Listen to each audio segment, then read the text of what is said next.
भी का स्वागत है इस क्लास में। मेरे नन्हे मुन्ने प्यारे बच्चों, आइए।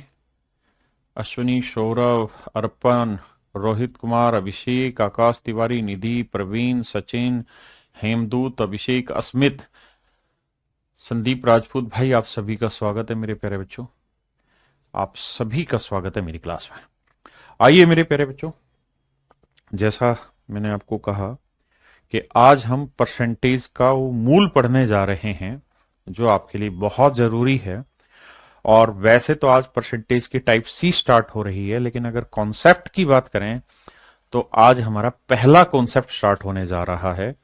अभी तक जो मैंने दो टाइपें आपको कराई वो बेसिकली उनके पीछे मेन जो माइंड सेटअप था वो ये था कि किसी तरीके से ने बार बार धक्का दो फ्रैक्शन की तरफ कि वो याद करें, उसमें स्पीड बनाए, है ना, हल्का हल्का सा लैंग्वेज से जोड़ें। तो मेरे नन्हे मुन्ने प्यारे बच्चों, आइए, आप सभी का स्वागत है। पहली क्लास स्टार्ट हो रही है जो मेन टाइप है जिससे सीधे एग्जाम में सवाल आते हैं। तो मेरे प्यारे बच्चों, मैं पहले आपको टाइप सी करा रहा हूं।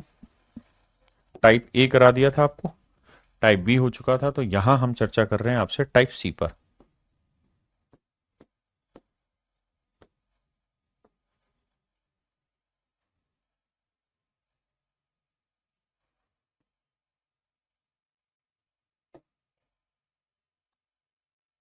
तो मेरे दोस्तों, टाइप सी पे अब हम चर्चा कर रहे हैं आज ही।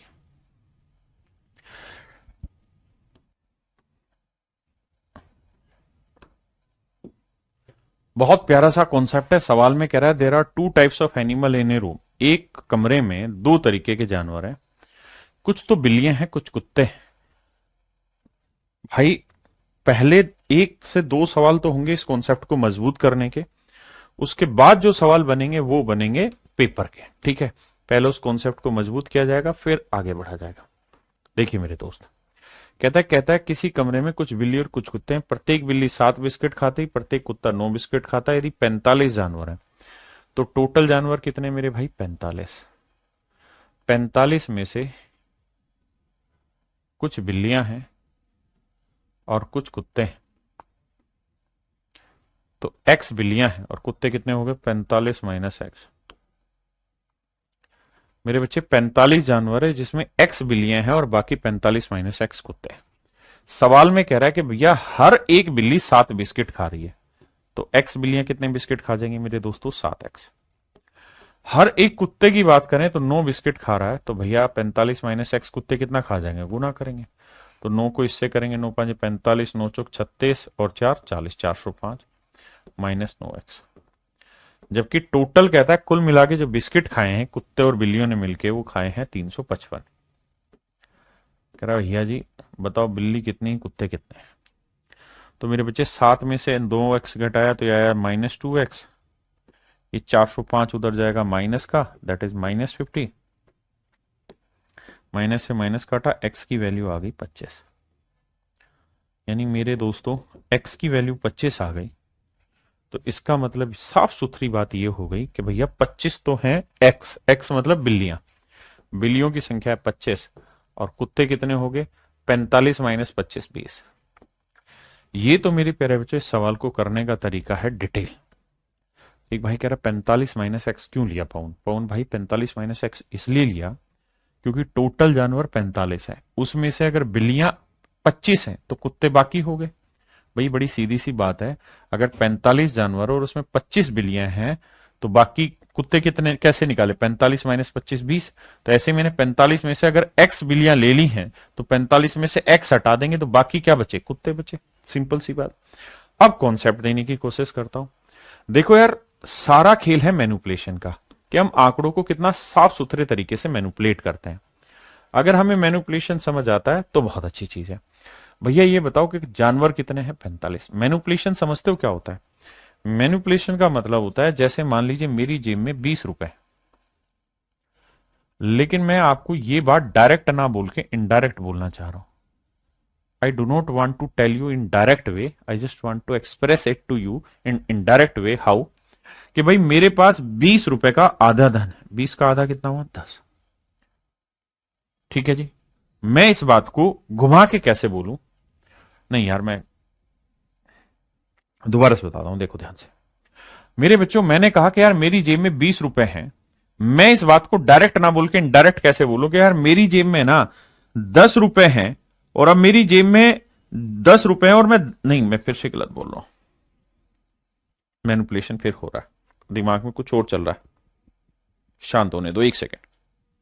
हाँ अब बात है, मेरे नन्हे मुन्ने प्यारे बच्चों, मान लीजिए मेरी जेब में 20 रुपए और मैं अपनी जेब में ये ना बताऊं कि 20 रुपए है। मुझे समझाना सामने वाले को यही है कि मेरी जेब में 20 रुपए है, लेकिन मैं इसे कितने तरीकों से समझा सकता हूं उस पर चर्चा करते हैं। मैं आपको सीधी सीधी बात कह दूं यार, मेरी जेब में 100 रुपए का 1/5वां हिस्सा है। देखो 100 का 1/5 करोगे तब भी 20 आएगा। मैं आपको कह दूं मेरी जेब में 10 का डबल है तब भी यही आएगा। मैं आपको ये कह दूं कि मेरे जेब में 40 का आधा है तब भी यही आएगा। मैं आपको ये कह दूं कि मेरे पास 1 रुपए का 20 गुना है तब भी यही आएगा।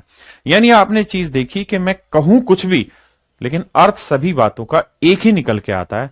तो मेरे नन्हे मुन्ने प्यारे बच्चों, अब हम इसी चीज को सीख रहे हैं। सवाल में बोला कि भाई 45 जानवर है, बिल्कुल ठीक है, तो 45 जानवर हैं, तो इसमें से कुछ कुत्ते हैं और कुछ बिल्लियां हैं, कुछ कैट है और कुछ कुत्ते हैं। मेरे प्यारे बच्चों, सवाल में ये कह रहा है कि बिल्लियां हैं 7। बिल्लियां कितनी हैं? 7 ना, सॉरी, एक बिल्ली कितने बिस्किट खा रही है? 7। एक बिल्ली कितने बिस्किट खा रही है? 7। कुत्ता कितने बिस्किट खा रहा है? 9। तो भाई हम ये कह सकते हैं कि कुत्ता 7 तो खा ही रहा है, 2 बिस्किट एक्स्ट्रा खा रहा है, कोई दिक्कत है नहीं। भाई मेरे बच्चों इस बात को समझो, एक कमरे में 45 जानवर हैं, हर एक बिल्ली 7 बिस्किट खा रही है, हर एक कुत्ता 9, तो मैंने लिख दिया कुत्ता 7 तो खा ही रहा है, 2 एक्स्ट्रा खा रहा है, कोई दिक्कत है नहीं। तो यानी गौर से देखोगे तो 7 बिस्किट बिल्ली भी खा रही है और 7 बिस्किट कुत्ता भी खा रहा है, तो हम ये कह सकते हैं कि यार हर जानवर 7 बिस्किट तो खा ही रहा है। 45 जानवर थे, हर जानवर 7 बिस्किट कम से कम खा ही रहा है, तो टोटल बिस्किट 7 5 35 और 7 चौक 28 ना, 7 5 35, 7 चौक 28 और 3 31, 315 बिस्किट खाए गए। जबकि एक्चुअल में जो बिस्किट खाए गए हैं वो 355 है। जबकि मेरे हिसाब से अगर मैं हर जानवर 7 7 बिस्किट खाए तो मेरे हिसाब से 315 ही बिस्किट खाए गए हैं।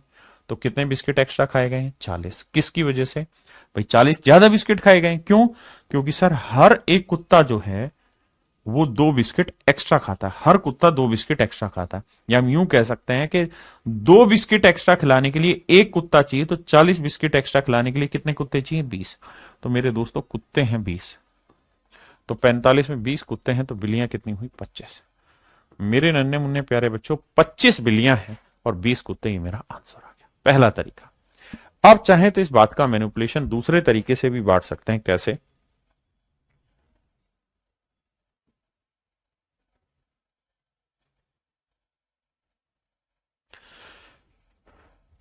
मैं इस बात को ऐसे कह सकता हूं कि भाई 45 जानवर, हाँ जी, कुछ कुत्ते हैं और कुछ बिल्लियां। मेरे दोस्तों, हर कुत्ता 9 बिस्किट खाता है जबकि हर बिल्ली 7 बिस्किट खा रही है। तो मैं लिख लेता हूं यार, हर बिल्ली 9 तो खा ही रही है, बस 2 बिस्किट कम खा रही है। हाँ जी, अर्थ वही आ रहा है ना कि 7 बिल्ली खा रही है। हाँ जी, मैंने लिख दिया 9 तो खा ही रही है, 2 कम खा रही है। कुल मिला के जो बिस्किट खाए गए हैं वो 355 खाए गए। 355 बिस्किट खाए गए। तो कुत्ते और बिल्लियों की संख्या ज्ञात करें। तो मेरे बच्चे, मैं ऐसे कहता हूं कि यार 9 बिस्किट कुत्ता भी खा रहा है और 9 बिस्किट बिल्लियां भी खा रही हैं, तो 9 बिस्किट तो हर कोई जानवर खा रहा है। तो 45 जानवर है, हर कोई जानवर 9 बिस्किट खा रहा है, तो टोटल बिस्किट कितने हैं? 9 5 45, 9 चौक 36 और 4 40, 405। सर अगर मैं ये कहूं कि 9 बिस्किट कुत्ता भी खा रहा है, 9 बिस्किट बिल्ली भी खा रहे हैं, तो कुल मिला के 405 बिस्किट खाए गए। 405 बिस्किट खाए गए हैं, इस हिसाब से ध्यान दोगे तो टोटल 405 बिस्किट खाए गए हमारे हिसाब से, लेकिन एक्चुअल में खाए हुए 355। कितने कम खाए हुए? 50 बिस्किट कम खाए हुए। भाई हम जो कैलकुलेशन कर रहे हैं उस हिसाब से 405 है, एक्चुअल 355 है। कितने बिस्किट कम खाए हुए? 50 बिस्किट कम खाए हुए। इसका लॉजिक क्या हुआ? ऐसा इसलिए हो रहा है क्योंकि हर बिल्ली सभी से 2 बिस्किट कम खाती है, या यूं कह दें कि 2 बिस्किट कम खिलाने के लिए एक बिल्ली चाहिए। तो 50 बिस्किट कम खिलाने के लिए कितने बिल्लियां चाहिए? 25। तो मेरे बच्चे बिल्लियां निकल के आ गई 25। तो 45 में 25 बिल्लियां, तो कुत्ते कितने हुए? 20। हाँ है ना?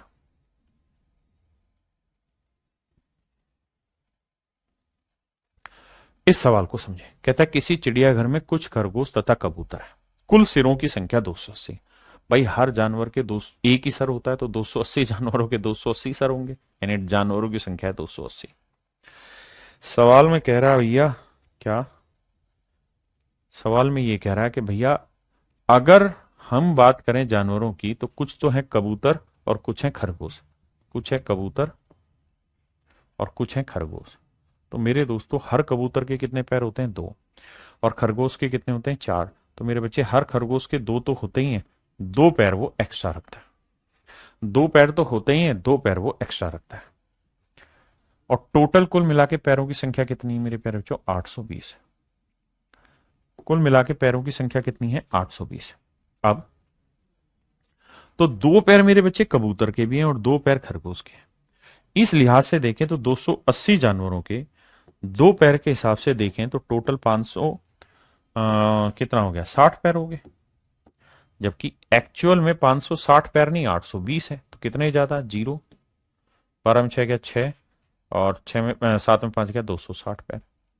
तो ये क्यों आ रहा है? तो सर इसके पीछे की कहानी ये है कि हर खरगोश के 2 पैर एक्स्ट्रा है, हर खरगोश के 2 पैर एक्स्ट्रा है। तो हर खरगोश के 2 पैर एक्स्ट्रा है, तो 2 पैर फालतू रखने तो एक खरगोश चाहिए। तो 260 पैर रखने तो कितने खरगोश चाहिए? 130। मतलब मेरे प्यारे बच्चों खरगोशों की संख्या 130 है। अगर खरगोश 130 है तो 280 में 130 गया, तो कबूतर कितने बने? 280 माइनस 130, 150। तो मेरे प्यारे बच्चों मेरा आंसर होगा 150। तो कबूतर होंगे 150 और खरगोश होंगे 130। क्लियर है? आप इसी बात को दूसरे तरीके से भी समझ सकते हैं। कैसे? कि सर 280 जानवर है, खरगोश के कितने पैर हैं सर? 4। कबूतर के कितने होते हैं सर? 2। हम ये कह रहे हैं सर खरगोश के 4 हैं, कबूतर के भी 4 मान लेते हैं, बस 2 पैर कम कर लेते हैं, और टोटल पैरों की संख्या 820 है। अब एक चीज बताना सर, 4 पैर खरगोश के भी हैं, 4 पैर कबूतर के भी हैं, तो 280 जानवरों के 4 पैर के हिसाब से टोटल पैर कितने हुए? 0, 4 8 32, 4 दूनी 8 3, 1120 पैर। तो मेरे लिहाज से इसमें 1120 पैर है, जबकि एक्चुअल में है 820। तो कितने कम है? 300 कम है, 300 पैर कम है। तो मेरे दोस्तों ध्यान से देखेंगे तो हर कबूतर के 2 पैर कम है। बिल्कुल है जी, हर कबूतर के 2 पैर कम है। तो 300 पैर कम है कबूतरों के। और हमें मतलब इस चीज को ऐसे समझो कि एक कबूतर के 2 पैर कम है, यानी 2 पैर कम करने तो एक कबूतर चाहिए। तो 300 पैर कम करने तो कितने कबूतर चाहिए? 150। यानी कबूतरों की संख्या 150 है, तो 280 में 150 हो गया, तो खरगोश आएगा 130। ये मेरे दोस्त आपका आंसर होगा। हाँ जी, यहां से आपके पेपर के क्वेश्चन स्टार्ट हो जाते हैं। पहले पढ़िए ध्यान से, फिर आगे चर्चा करेंगे।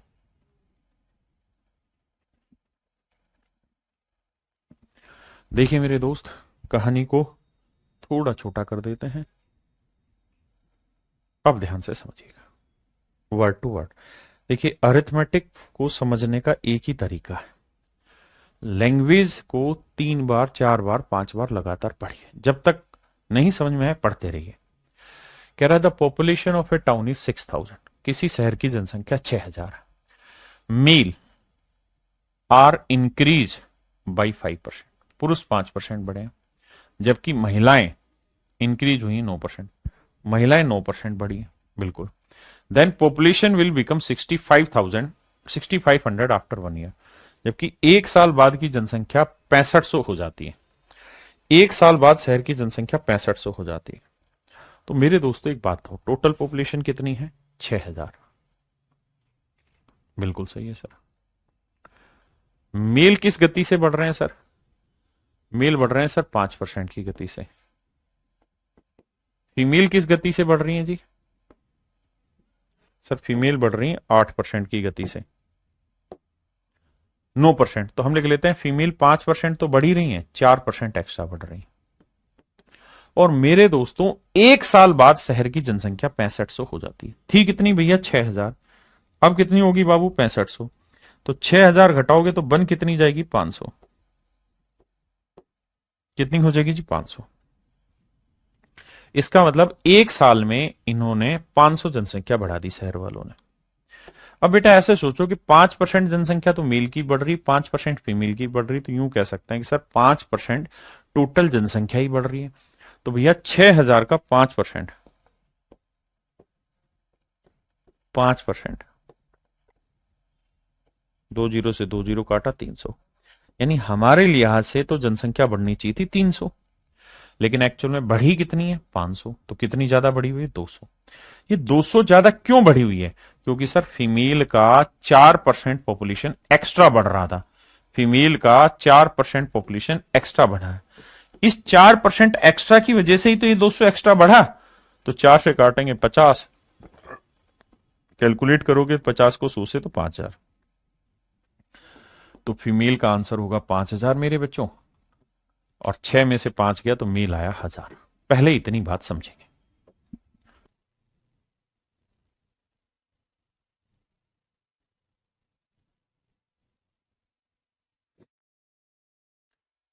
अब मेरे दोस्तों, हमसे पूछा क्या है? हमसे एक चीज पूछी है कि सर जी ये बताओ पुरुषों की वर्तमान वर्तमान जनसंख्या क्या होगी। भाई आफ्टर 1 ईयर होगी ना ये कहानी, तो आफ्टर 1 ईयर होगी ये कहानी। बिल्कुल सर, हम तो आज की बात कर रहे हैं, तो सर आज अगर पुरुषों की बात करें तो पुरुष होंगे 1,000। लेकिन आप चाहो तो इस कहानी को उल्टा भी कर सकते हो। It is not necessary to do in the same manner. आप फीमेल लिख लो यहां 9% बढ़ रही और मेल बढ़ रहे थे 5%। तो मेल को लिख लो 9% तो है ही, 4% कम है। भाई मेल कितने थे 5%, फीमेल 9, तो मैंने 9 कर लिया, लेकिन फिर यहां मैंने 4 कम कर दिया। ठीक है जी। और टोटल जनसंख्या कितनी बढ़ी है 500। मेरे प्यारे बच्चों इतना डिटेल बता रहा हूं ना, अब शैतानी मुझे किसी भी तरीके की बर्दाश्त नहीं होगी अब से। रोज का काम रोज करना।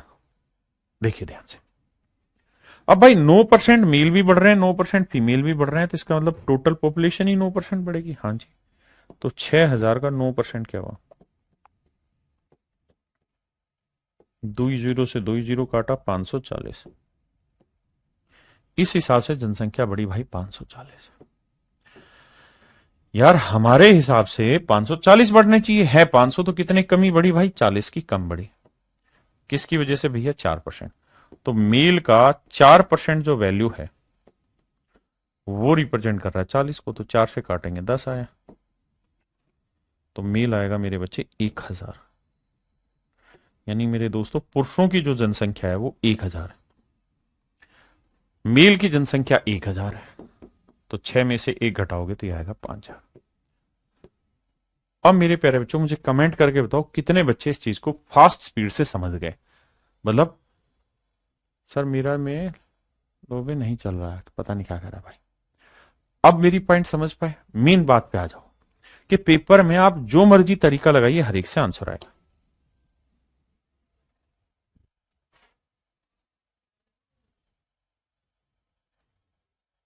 कह रहा है the population of A town at present is 5,000। किसी शहर की आज की बात करें जनसंख्या 5,000 है। If males are increase by 6%, पुरुष भैया 6% बढ़ रहे हैं, and females are increase by 14%। तो 6 plus 8, 8%। Then population will become, शब्द पे ध्यान देना, population will become after 1 year कितनी हो जाएगी? 5540।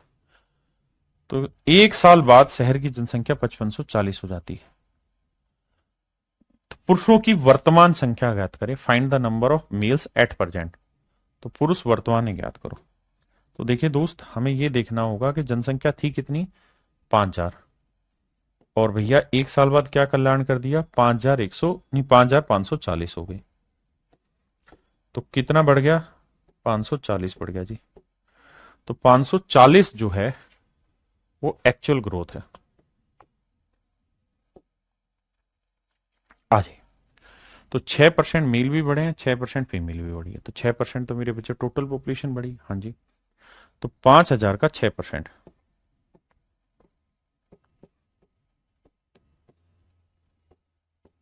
तो 300 बढ़ी हमारे हिसाब से। भाई हम जैसा सोच रहे हैं वैसे तो 300 बढ़ी, लेकिन एक्चुअल में बढ़ी 540। तो बाबू क्या कल्याण हुआ है? 240 का कल्याण हुआ है। किस कारण हुआ जी 240 का?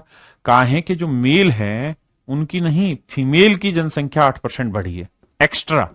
तो फीमेल का 8% जो वैल्यू है दैट इज इक्वल टू 240। 8 से काटेंगे 30, तो फीमेल आ जाएगा 3,000, 3,000 आएगा ना बाबू। तो 5 में 3 गया तो 2,000 उत्तर आएगा।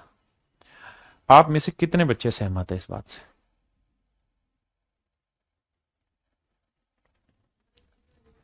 अब आप करें, तब तक मैं सवाल को ड्राफ्ट कर रहा हूं।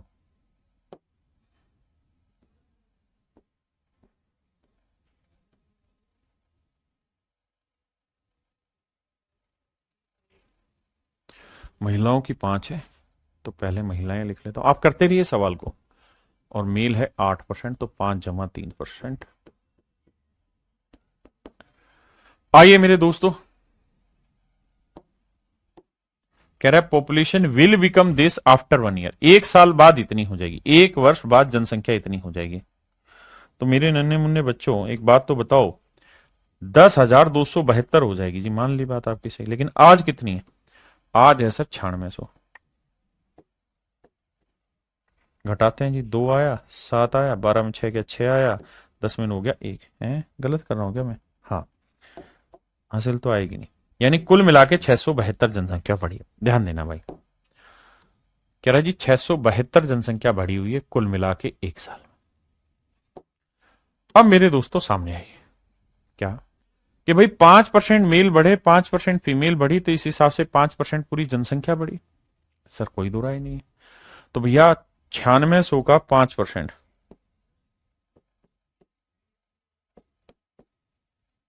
2 जीरो से 2 जीरो, 5 6 30, 5 9 45 और 3 48, 480। तो 480 जनसंख्या हमारे हिसाब से सर 480 जनसंख्या बढ़ी। हमारे हिसाब से लाला 480 जनसंख्या बढ़ी है। ठीक है जी। एक्चुअल में क्या हुआ सर? 672। कितने का लोचा है? 2, 17 में 60 गया 9, और 5 में 4 गया 192। यानी हमारे हिसाब से 192 ज्यादा बढ़ी हुई हमारे हिसाब से। क्यों? क्योंकि सर जो मेल हैं वो इस बार 3% एक्स्ट्रा बढ़ रहे हैं। तो मेल का 3% इज इक्वल टू 192, 3 से काटेंगे तो यह आएगा 64। तो मेल की जनसंख्या आएगी मेरे भाई 6400। यह आएगा मेरे प्यारे बच्चों 6400। तो 9600 में 6400 घटाएंगे तो यह आएगा 3200। तो फीमेल होगी मेरे दोस्तों 3200। हाँ जी,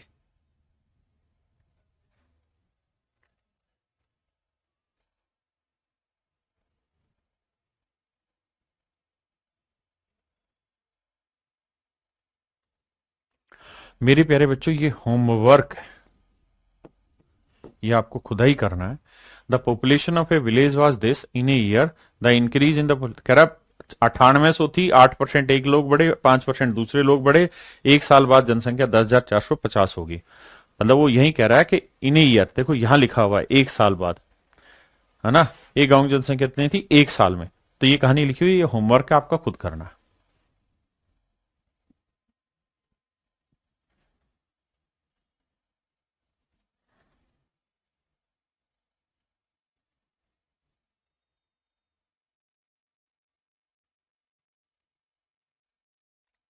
मेरे प्यारे बच्चों सवाल को बहुत ध्यान से पढ़िएगा, बहुत प्यारा सवाल है, मीन्स के लेवल का मैंने क्वेश्चन डाला हुआ है। पहले पढ़िए फिर समझिए आस की क्या चीज है।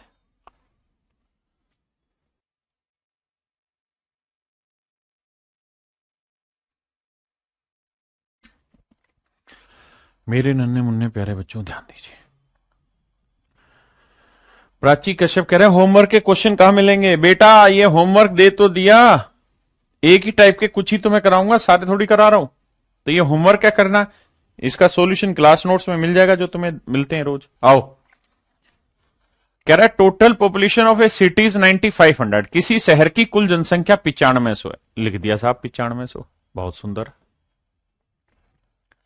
सर जी कहानी पता है क्या है? क्या है सर? कहानी ये है कि मेल पॉपुलेशन इंक्रीज हो रही है 14.2%, 14.2%, जबकि फीमेल पॉपुलेशन इंक्रीज हो रही है 17.7%। तो 17.7 को 14.2 जमा 3.5% कर देते हैं। देखिए थोड़ा थोड़ा समझने की कोशिश करिए। मेल 14.4 है, फीमेल 17.5 है, यानी फीमेल 3.5 ज्यादा बढ़ रही है। बिल्कुल ठीक है। अब इस सवाल को और छोटा कर दूं, ताकि हमारा कंटेंट ज्यादा बड़ा आ जाए।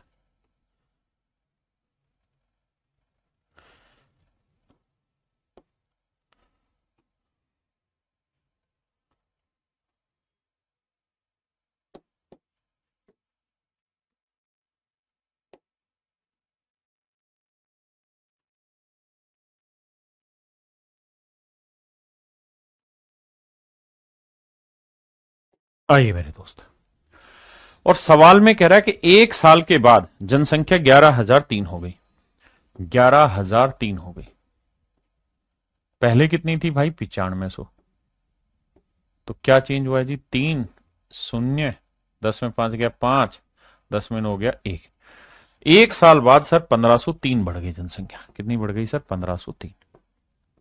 जबकि हमारे हिसाब से अगर हम चर्चा कर लें तो हम कह रहे हैं 14.2% यहां बढ़ी, 14.2% यहां बढ़ी। तो सर 95 का 14.2% निकालना है। 14.2% निकालना। 95 का 14.2%। मेरे बच्चों ये वो बेसिक क्लास आ गई जो समझाई हुई है कि भाई आप परसेंटेज यहां लगाओ या यहां लगाओ, it will all depend on you. आप कहां लगाते हैं इस पे फर्क पड़ता है। अगर मेरे दोस्तों मैं परसेंटेज उठा के यहां की यहां लगा दूं तो कोई दिक्कत है? नहीं सर, कोई दिक्कत नहीं है। इसका फायदा ये होगा कि 9500% की फ्रैक्शन हो जाएगी 95 और गुना में है 14.2। चीजें आसान हो गई। अरे हाँ है ना, मेरी बात समझ रहे हो कि नहीं समझ रहे? ये डेसिमल हटाऊंगा मेरे भाई, क्या आएगा? 10 आएगा। 2 से काटूंगा, 2 7 14, 2 एकम 2 71 आएगा। 2 से काटूंगा 5 आएगा। 5 से काटूंगा 19 आएगा। 19 एकम 19, 19 साते 133, 33 और 1 134। यह आया 1349। देखना भाई कैलकुलेशन गलत तो नहीं है? बताओ भाई, 1349 है। ठीक है, अब आपसे आता है। यानी हमारे हिसाब से 1349 पॉपुलेशन बढ़नी चाहिए थी। बढ़ी कितनी है? 1503। कितनी ज्यादा? 13 में से 9 गया 4, 9 में 4 गया 5, 4 में 3 गया 1, 154 ज्यादा बढ़ी। क्यों? क्योंकि सर जो फीमेल थी वो 3.5% एक्स्ट्रा बढ़ी है। तो फीमेल का जो 3.5% है वो बेसिकली इक्वल है 154 के। तो मेरे बच्चे डेसिमल हटाएंगे, जीरो लिखेंगे, तो फीमेल की वैल्यू आ जाएगी 154 गुणी 1000 बटे मेरे बच्चे 35। हाँ है ना? अब देखिए, 7 से काटेंगे, 7 5 35, 7 दूनी 14, 7 दूनी 14 22। 5 से काटेंगे मेरे बच्चे, 5 2 10 00। अब मल्टीप्लाई करेंगे तो फीमेल की पॉपुलेशन आएगी 4400। तो अगर क्वेश्चन में ये पूछा होता कि मेल बताओ कितने हैं और फीमेल बताओ कितने हैं, तो मेरे बच्चे फीमेल आएगी 4400 और मेल निकालने के लिए इससे सब्ट्रैक्ट करेंगे तो मेल आ जाएगा मेरे बच्चे कितना? 4100। सबसे पहली कहानी यहां तक आई है, उसके बाद चीजें मैं आगे समझाता हूं। पहले एक बार इतनी बातें समझिए। सवाल थोड़ा सा बड़ा है, मेरा खुद का बनाया हुआ सवाल है, ताकि हम मैक्सिमम लेवल की कैलकुलेशन एक बार आपके सामने दिखाएं कि भाई मुश्किल से मुश्किल ऐसा आ सकता है, मीन्स लेवल कभी डिफिकल्ट होगा तो ऐसा बनता है। तो घबराने की जरूरत नहीं, और तरीके से इसे समझाऊंगा। पहले इतनी बात को समझो, करो।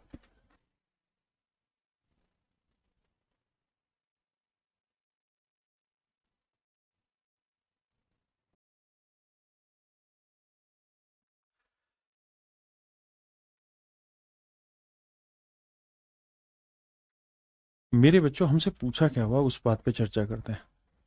हमसे पूछा यहां पे ये हुआ है कि भैया, if out of total male population 15% are boys and out of total female population 18% are girls, find the difference between number of boys and girls.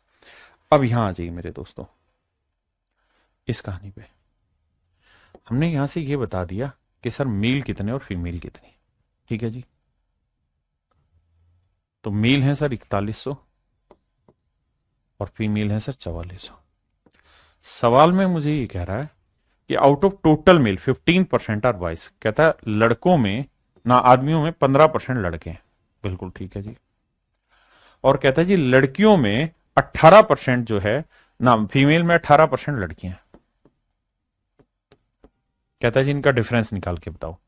तो भाई कैलकुलेट करेंगे, डबल जीरो, 18 को 18 चौक 72, और 18 चौक 72 और 7 792। यहां करेंगे तो 15 एकम 15, 15 चौकू 60, एक 61। घटाएंगे, 12 में 5 गया 7, या 8 में से 1 गया 7, और 7 में 6 गया 1, तो डिफरेंस आया 177। ओ सॉरी, यहां कैलकुलेशन मिस्टेक हो रखी थी, माफ करना भाई, यहाँ 4100 नहीं 5100 है, माफी चाहते हैं भाई। घटाएंगे, 5 में से 4 गया 1, 9 में 4 गया, माफी चाहता हूं भाई। तो यहाँ 5100 कैलकुलेट होगा। तो 15 एकम 15, और 15 वहां पे 73 और 1 76, 765। और ये था मेरे बच्चे 18 चौक 72, 18 चौक 72 7। तो घटाएंगे, 12 में 5 गया 7, 8 में 6 गया 2, तो डिफरेंस आया मेरे बच्चे 27। बड़े में से छोटा घटा देंगे तो 27 मेरा आंसर आएगा। बिल्कुल ठीक है, 27 मेरा आंसर होगा मेरे बच्चे।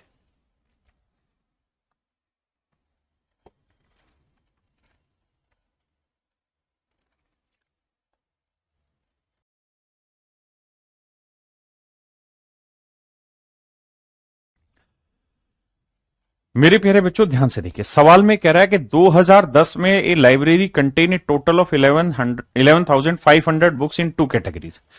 कहता भैया 11,500 किताबें थी 2010 में एक लाइब्रेरी के अंदर। इसमें 2 कैटेगरियां बनी हुई है, एक फिक्शन की, एक नॉन फिक्शन की। कहता है बाबू जो फिक्शन की कैटेगरी है उसमें जो ग्रोथ है मेरे बच्चों वो है कितनी, कहा गया, वो ग्रोथ है मेरे भाई 10% की।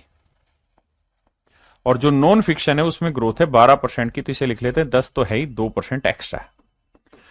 अब मेरे दोस्तों आगे कह रहा है कि 2015 में जो लाइब्रेरी में किताबें होगी वो 12,760। तो भैया 12,760 किताबें होगी 5 साल के बाद, है ना। और ये रेट ऑफ इंक्रीज जो है पूरे 5 साल का, यानी उसी टेन्योर में क्या इंक्रीज हुई वो दे रखा है। और थी कितनी मेरे भाई, तो आप कहेंगे 11,500। 11,500 थी और मेरे भाई 12,760 हो गई। कितनी इंक्रीज हुई, 0 6, 7 में 5 गया 2, और 2 में 1 गया 1। यानी इस हिसाब से कह रहा है कि 1260 किताबें बढ़ी हैं इन 5 सालों में कुल मिला के। अब मेरे बच्चे मैं आपको ये कह रहा हूं कि अगर मान लो कुल मिला के 10% का ग्रोथ हो फिक्शन में भी और 10 ही नॉन फिक्शन में, तो टोटल 11,500 किताबें थी। इसका 10% निकालेंगे तो कितना निकल के आएगा भाई, 1150 किताबें। तो हमारे हिसाब से ग्रोथ होनी चाहिए थी 1150 किताबों की। है कितनी भाई, 0 6 में 5 गया 1, 2 में 1 गया 1। 110 किताबों की ग्रोथ हमारे अकॉर्डिंग ज्यादा हो रखी। क्यों, क्योंकि जो नॉन फिक्शन किताबें हैं वो 2% ज्यादा ग्रोथ ले रही। तो नॉन फिक्शन किताबों का 2% जो वैल्यू है वो है मेरे बच्चों 110, 2 से काटेंगे आएगा 55। तो नॉन फिक्शन किताबें आएंगी 5500। अगर नॉन फिक्शन किताबें 5500 हैं तो 11,500 में से 5500 घटाएंगे मेरे बच्चे, तो फिक्शन की किताबें कितनी आ गई, 5,000। फिक्शन की किताबें कितनी आ गई मेरे भाई, 5,000। 5 5 10, नहीं 6,000। ये आएंगे मेरे बच्चों 6,000। अब हमसे पूछा क्या सवाल ने, उस बात पे चर्चा कर लेते हैं। तो सर हमसे पूछा एक चीज है, और वो ये कि भाई ये तो आपने बता दिया कि फिक्शन में कितनी, नॉन फिक्शन में कितनी किताबें हमें पता चल गई, लेकिन हमें ये बताओ कि भाई लास्ट में 2015 में लाइब्रेरी के अंदर फिक्शन की किताबें कितनी है। तो मेरे बच्चों 2010 में फिक्शन में किताबें कितनी थी, 6,000। और मैं जानना चाह रहा हूं 2015 में, तो इस ड्यूरेशन में कितना इंक्रीज हुआ फिक्शन की किताबों में, 10%। तो मेरे बच्चे अगर 10% इंक्रीज हुआ है तो इसका 10% कैलकुलेट करोगे तो 6,000 का 10% कितना होगा, 600। और 600 इंक्रीज हुआ है मेरे दोस्तों, तो 6,000 किताबें पहले से थी, 600 इंक्रीज हो गई, तो अब कितनी हो गई होंगी 2015 में, 6600। तो मेरे दोस्तों 2015 में 6600 किताबें हो गई होंगी। 2015 में 6600 किताबें मेरे प्यारे बच्चों हो गई। कितनी किताबें हो गई, 6600 किताबें हो गई। मेरे भाई 6,000 आंसर नहीं होगा। अगर वो ये कहता ना कि वर्तमान में कितनी है, यानी 2010 में कितनी थी, तो आपका उत्तर होता 6,000। लेकिन उसने 2010 में नहीं पूछा, 2015 में पूछा, तो वहां आपको जोड़नी पड़ेगी।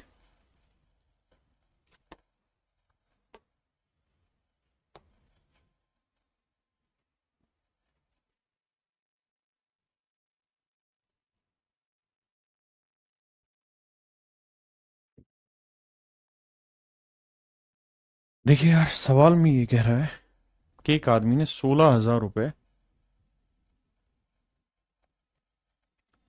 एक आदमी ने 16,000 रुपए दो व्यक्तियों से उधार लिए। 16,000 रुपए को कुल मिला के दो व्यक्तियों से उधार लिया। पहले आदमी का नाम ए है मान लीजिए, दूसरे आदमी का नाम बी। या यूं सोचिए, 16,000 में ए रुपए एक से उधार लिया, बी रुपए एक से उधार लिया। अब कहता है एक को रेट ऑफ इंटरेस्ट दिया उसने 6%, दूसरे को दिया 10%। 10% वाले को लिख लेते हैं यार, 6% तो दिया ही, 4% ज्यादा दिया। बिल्कुल ठीक है जी। और कहता है एक वर्ष के बाद 1120 रुपए का ब्याज कमाए। ब्याज कमाया है 1120। मेरे प्यारे बच्चों, जब हम इन चैप्टर को पढ़ेंगे ना विशेषकर, तो इन चैप्टर में इन्हीं चीजों के दूसरे मेथड भी जानेंगे। यहां दूसरे मेथड से करें, परसेंटेज के बेसिक से करें। तो भाई ये देखो कि 6% रेट ऑफ इंटरेस्ट यहां पे भी मिला, 6% यहां मिला, तो दोनों जगह 6% मिला। तो 16,000 का 6% निकाल दो,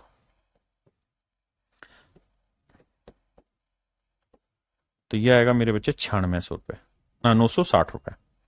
यानी इस हिसाब से देखे तो 960 रुपए ब्याज बना, जबकि बन रहा है 1120। कितना ज्यादा? 0, 12 में 6 गया 6, 10 में हो गया 160 रुपए ज्यादा बना। क्यों? क्योंकि दूसरे वाले हिस्से पे उसे 4% एक्स्ट्रा ब्याज मिल रहा था। तो बी पे जो उसे एक्स्ट्रा 4% इंटरेस्ट मिल रहा है, ये बराबर है 160 के। 4 से काटेंगे, 4 चौक 16, 40 है। तो दूसरा हिस्सा जो आएगा वो आएगा 4,000। अब उसने पूछा कि 10% की रेट पे कितना पैसा उधार दिया, तो यही वाला तो था 10% वाला, तो ये 4,000 रुपए उधार दिया हुआ। तो मेरे बच्चे आंसर होगा 4,000।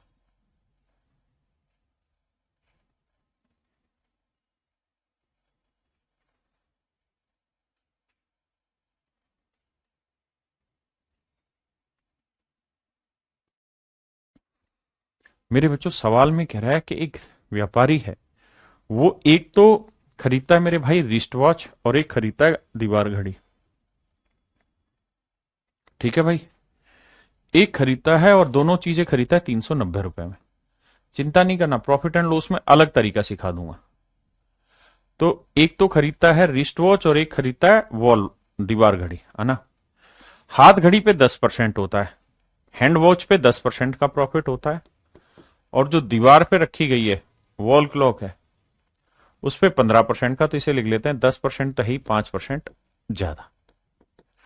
और कहता है भैया दोनों पे उसने कुल मिला के 51 रुपए 50 पैसे का लाभ कमाया है। सेट है भाई। अब मेरे दोस्तों, आप ऐसे देखो कि यार 10% का प्रॉफिट यहां पे भी, 10% का यहां पे भी है, तो मेरे बच्चों 390 का 10% नहीं निकाल सकते? निकाल सकते हैं। तो वो आएगा सर 39 रुपए। तो इस अकॉर्डिंग 39 का प्रॉफिट है, जबकि एक्चुअल में है इतना। तो कितना ज्यादा हो रहा है? तो 5, 11 में हो गया 2, 4 में 3 गया 1, 12 रुपए 50 पैसे का प्रॉफिट। तो वॉल क्लॉक पे, वॉल क्लॉक का 5% जो वैल्यू होगी वो होगी 12.5 के बराबर। डेसिमल हटाएंगे बटे 10, जीरो से जीरो, 5 दूनी 10, गुना करेंगे तो वॉल क्लॉक की वैल्यू आ जाएगी 250।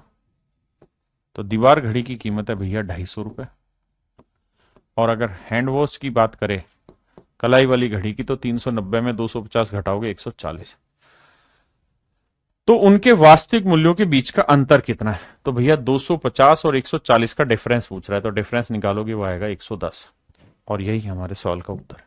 हमसे पूछा दोनों के बीच का डिफरेंस कितना है।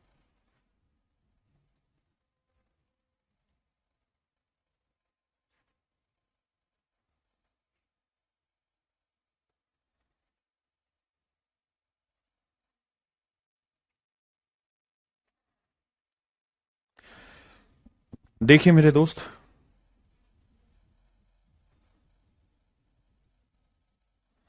सवाल में एक बात कह रहा है, क्या? ध्यान देना। कह रहा है कि भाई एक आदमी ने 30,000 रुपए उधार लिए। मान लो दो जगहों से 30,000 रुपए उधार लिए, एक ए जगह से और एक बी जगह से। ए पे रेट ऑफ इंटरेस्ट 12 है, बी पे 10% है। तो इसको लिख लेते हैं 12 तो है ही, 2% कम है। और ये आंकड़े कैसे भी कर लो इधर उधर, उससे कोई फर्क नहीं पड़ेगा, आंसर सभी का सेम आएगा। अब कह रहा है कि 2 साल के बाद 36,480 रुपए मिला। तो भाई 36,480 रुपए आपको कुल मिला के मिला, और आपने इन्वेस्ट कितना किया था? 30,000। तो आपको कितना पैसा ज्यादा मिला है सर? 6,480 रुपए। तो मेरे बच्चे मैं ये कह सकता हूं कि सर 6,480 रुपए आपको ब्याज मिला है। कितने साल का ब्याज मिला जी? तो सर ध्यान से देखोगे तो यहां 2 साल लिखा हुआ है, एंड ऑफ सेकेंड ईयर लिखा हुआ, 2 साल के बाद। तो अगर 2 साल के बाद 6480 मिला है तो 1 साल के बाद मिलेगा 3240। 1 साल के बाद मिलेगा मेरे प्यारे बच्चों 3240 रुपए। किसी भाई को कोई दिक्कत है? नहीं। 1 साल के बाद 3240 रुपए ब्याज मिलेगा। सही है जी। अब कहानी आगे आती है भाई, 12% रेट ऑफ इंटरेस्ट पहले पे भी और 12% रेट ऑफ इंटरेस्ट दूसरे पे भी।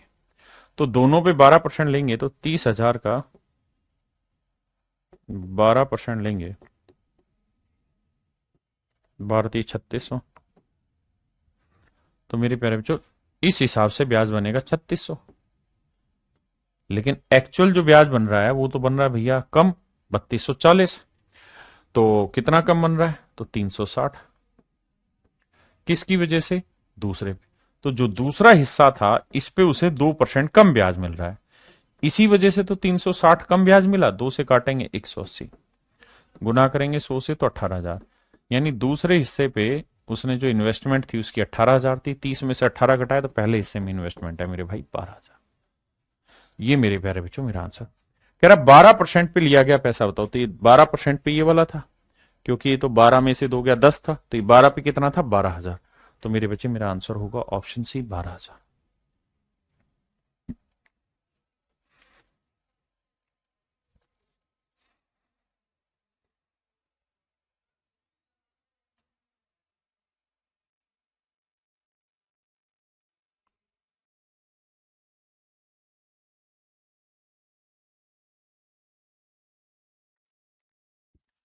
आइए मेरे बच्चे, कह रहा था total salary of Gaurav and Ayush in A company is rupees this. कहता है गौरव और आयुष की कंपनी में जो टोटल सैलरी है वो इतनी है, 47,520 रुपए।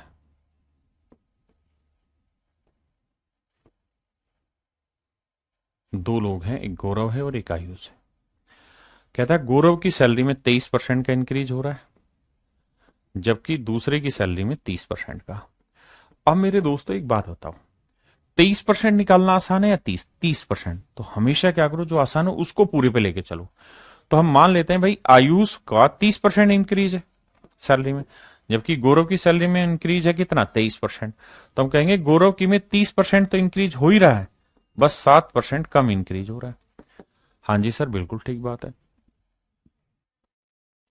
और कह रहा है कि 1 साल के बाद जनसंख्या मतलब उसका जो वेतन है वो 59,928 रुपए हो जाता है। माइनस करेंगे कितना? 47,520। घटाएंगे 8, 2 में 2 गया 0, 9 में 5 गया 4, 9 में 7 गया 2, 5 में 4 गया 1।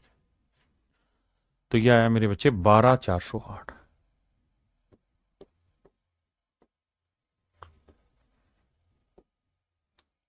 तो कुल मिला के जो इंक्रीमेंट है वो 12,408 है। तो 30% मेरे प्यारे बच्चों ए में ग्रोथ है और 30% ही जी में ग्रोथ है, यानी आयुष और गौरव में। तो 47,520 का कुल मिला के 30% ग्रोथ निकालो।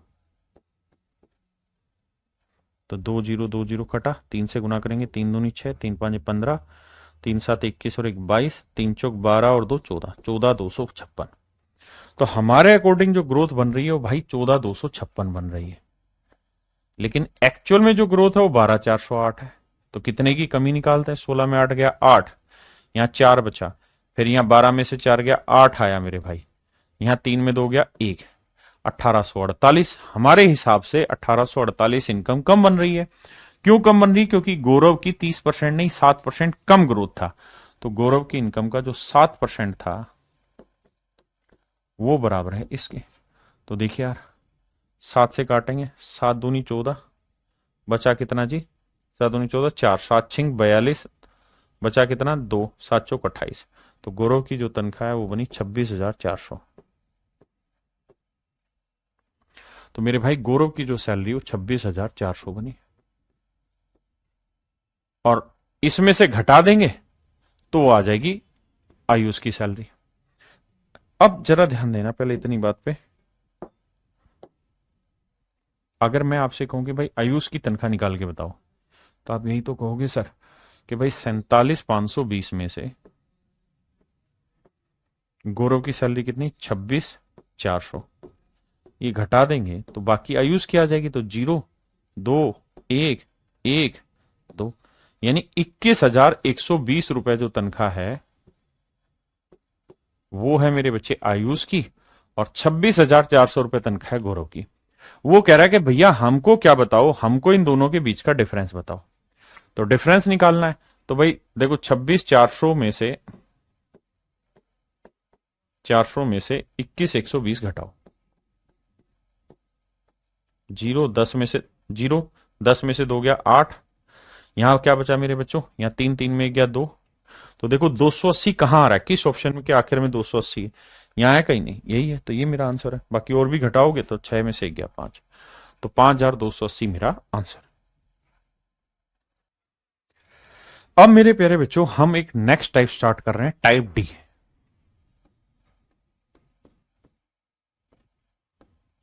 टाइप डी स्टार्ट कर रहे हैं। मेहुल बाली भाई मांझा, दिमाग खराब ना करा कर अपना भी भाई। प्रिंस पटथक भाई कह रहे हैं सर प्लीज थोड़ा सा कमेंट देख लिया करो मेरे बच्चे। बिल्कुल देख रहा हूं कमेंट।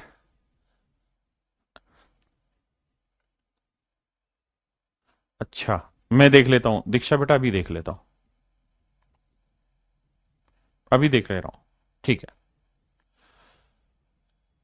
अभी देखता हूं मेरे बच्चे। अब आ जाइए सवाल पे, पहले टाइप डी पे आते हैं।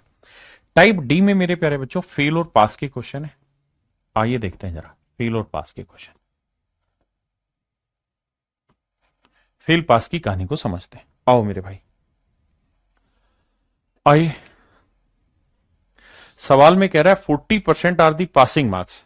कहता है 40% जो बच्चा नंबर ले आया वो पास हो जाएगा। Student gets 250 marks yet fails by 38 marks. कहता है एक बच्चे के 250 नंबर आए लेकिन फिर भी वो 38 नंबर से फेल रह गया, तो मैक्सिमम मार्क्स क्या होंगे। मेरे बच्चों एक बात समझना, कहता है पास होने के लिए 40% नंबर चाहिए। किसी छात्र को 250 अंक मिले परंतु फिर भी वह 38 अंकों से फेल हो गया, मतलब 250 नंबर आए लेकिन 38 नंबर की कमी अभी भी रह गई। बिल्कुल, तो पास होने के लिए कितने नंबर चाहिए थे, 5 3 8, 288 नंबर चाहिए थे। बिल्कुल, पास होने के लिए 288 नंबर चाहिए थे। अगर 288 नंबर आ जाते तो पास हो जाता, जबकि पासिंग परसेंटेज कितना है जी, 40%। 40% का मतलब क्या हुआ सर, 40% का मतलब हुआ 20% 1/5, तो 40% 2/5।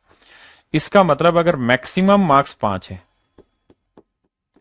अधिकतम अंक 5 है, अधिकतम अंक 5 है, तो 2 नंबर लाने वाला बच्चा पास हो जाएगा। जबकि एक्चुअल में मैक्सिमम मार्क्स अगर 5 यूनिट है तो 2 यूनिट लाने वाला पास हो जाएगा, जबकि 2 यूनिट वाला पास नहीं, 288 नंबर वाला पास है। तो 1 यूनिट की वैल्यू भैया 288/2, काटेंगे तो 144। तो 5 यूनिट की वैल्यू क्या होगी मेरे दोस्तों, 144 गुना 5, 5 चौक 20, 5 चौक 20 और 2 22, 5 एकम 5 और 2 7, यानी 720 नंबर जो होंगे वो मैक्सिमम मार्क्स होंगे। यानी पेपर जो था वो 720 नंबर का था, 288 नंबर जो ले आया वो बच्चा पास हो गया।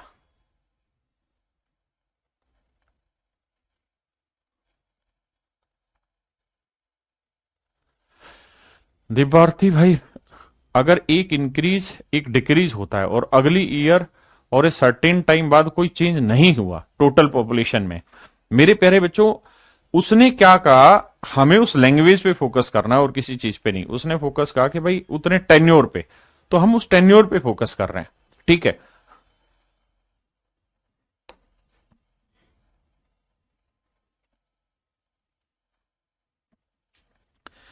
ये मेरे बच्चे फेल पास में अगली कहानी है। आओ पहले इसे डिटेल समझाता हूं फिर शॉर्ट में समझाऊंगा।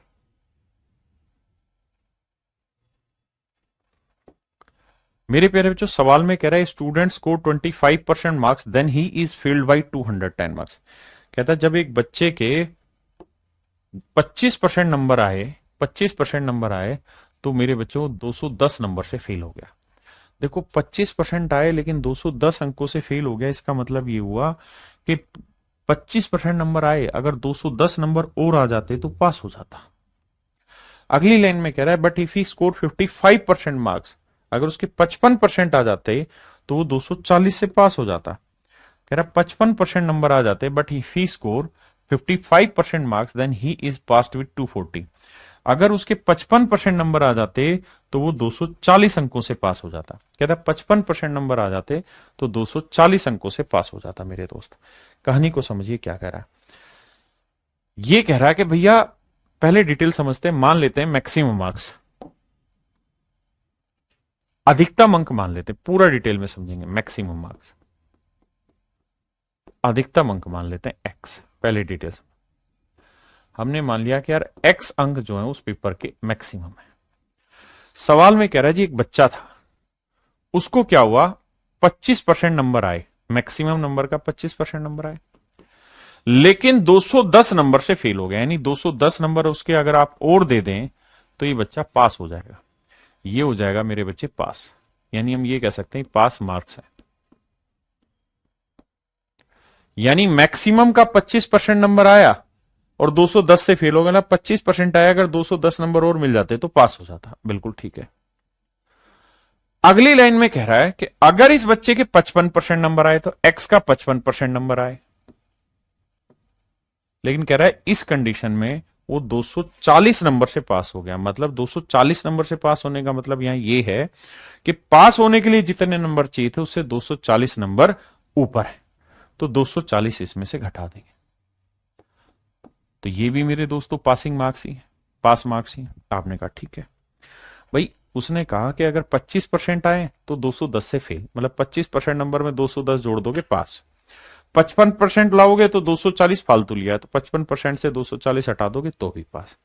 आपने कहा बिल्कुल ठीक है। अब ये दोनों इक्वल हो गए मेरे भाई, सोल्व करते हैं।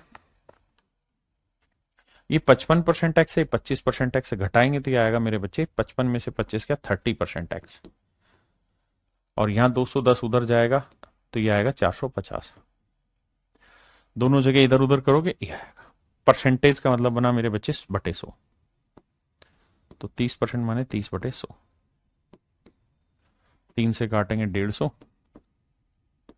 तो एक्स की जो वैल्यू आई वो 1500 है। इसका मतलब मेरे बच्चे मैक्सिमम जो मार्क्स हैं वो 1500, यानी पेपर 1500 नंबर का है। पेपर कितने नंबर का है मेरे बच्चे, 1500 नंबर का पेपर है। आपने कहा जी ठीक है। अगर 1500 नंबर का पेपर है मेरे बच्चे, तो अब अगली सवाल आपसे पूछेगा कि भाई पासिंग परसेंटेज बताओ या पासिंग मार्क्स बताओ, तो कैसे कैलकुलेट करें। तो आप कहोगे सर एक बात बताइए, पासिंग मार्क्स निकालेंगे। हाँ जी सर, पासिंग मार्क्स कैसे निकलेगा सर। सर 1500 है टोटल नंबर, और सवाल की लाइन में लिखा था कि एक बच्चे के 25% नंबर आए। पहली लाइन में बोला था कि एक बच्चे के जब 25% नंबर आते हैं तो 210 से फेल हो जाता है। यानी 1500 का 25% नंबर लाया, लेकिन 210 की कमी रहेगी, अगर 210 ले आता तो पास हो जाता। तो इसका मतलब ये हो गया मेरे प्यारे बच्चों पासिंग मार्क्स। हाँ जी, अब इसे सोल्व करेंगे। 2 जीरो से 2 जीरो, 15×5 = 75, 15×2 = 30 और 7 = 37, जमा 210, जोड़ेंगे तो यह आएगा 5, 7 और 1 8, 3×2 = 5, 585। अगर मेरे प्यारे बच्चों मैं आपसे कहूं पासिंग परसेंटेज बताइए, पासिंग परसेंटेज बताइए, तो पासिंग परसेंटेज का फार्मूला होगा पासिंग मार्क्स